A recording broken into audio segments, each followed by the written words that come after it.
A rixa com jogadores que minou o trabalho de Felipão no Chelsea. Após o pentacampeonato mundial com o Brasil em 2002, Luís Felipe Scolari iniciou sua trajetória no futebol europeu acertando com a seleção de Portugal. Felipão fez um excelente trabalho, levando a seleção à final da Eurocopa de 2004, quando ficou com o vice, e terminando a participação de Portugal na quarta colocação na Copa do Mundo de 2006, na Alemanha. O bom retrospecto, então, despertou o interesse do Chelsea, que contratou Scolari em 2008.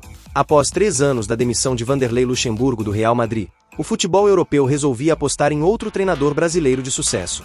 Mas, assim como Vanderlei, o gaúcho não conseguiu se desvencilhar das polêmicas enquanto treinador de um gigante europeu. O primeiro ruído teria acontecido com o preparador de goleiros, Christophe Lolichon. O francês não teria gostado de Scolari ter levado para o clube londrino o preparador de goleiros Carlos Pracidelli. O brasileiro chegou em um posto que era o único em que não tinha nenhum profissional indicado por Felipão. Porém, foi comunicado que o brasileiro cumpriria outra função, já que o goleiro Peter Cech teria preferência em trabalhar com o francês. Com algumas estrelas do elenco não foi diferente. Nesse período, o marfinense, Didier Drogba, não era o favorito de Scolari entre os titulares, sendo suplente de Nicolas Anelka. A falta de prestígio com Scolari fez o marfinense quase ser trocado por Adriano Imperador, que estava na Inter de Milão.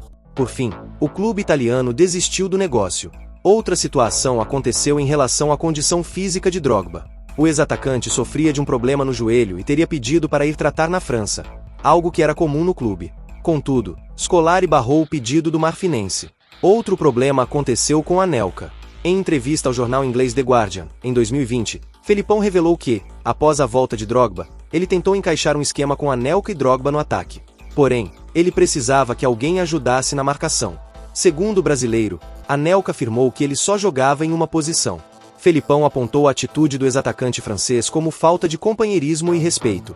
Outro possível desafeto de Scolari foi o alemão Michael Ballack, apontado, na época, pela imprensa inglesa, como um dos responsáveis pela queda de Felipão. O ex-meia estava no Chelsea há 2 temporadas, quando foi trazido por Mourinho, e tinha prestígio. Entretanto, com Felipão foi diferente. O alemão viu a concorrência ficar acirrada com a contratação de Deco, quem Scolari conhecia bem da época da seleção de Portugal. Ballack começou a ficar no banco e teria se irritado com a situação. Na época, a mídia local apontava que o jogador tinha muita amizade com o então dono do clube, Roman Abramovich, e sempre relatava seu incômodo com Felipão ao mandatário. Em 2020, em entrevista ao podcast Sky Sports, o ex-jogador alemão afirmou que Felipão nunca conseguiu construir um relacionamento com os jogadores. Ballack também disse que o clube havia decidido por uma solução diferente ao contratar Scolari, mas não deu certo. Outro fator apontado por Ballack como incômodo, revelado em entrevista ao jornal The Sun na época da demissão de Scolari, foi a dificuldade de comunicação que Felipão tinha com os jogadores devido à falta de domínio do idioma.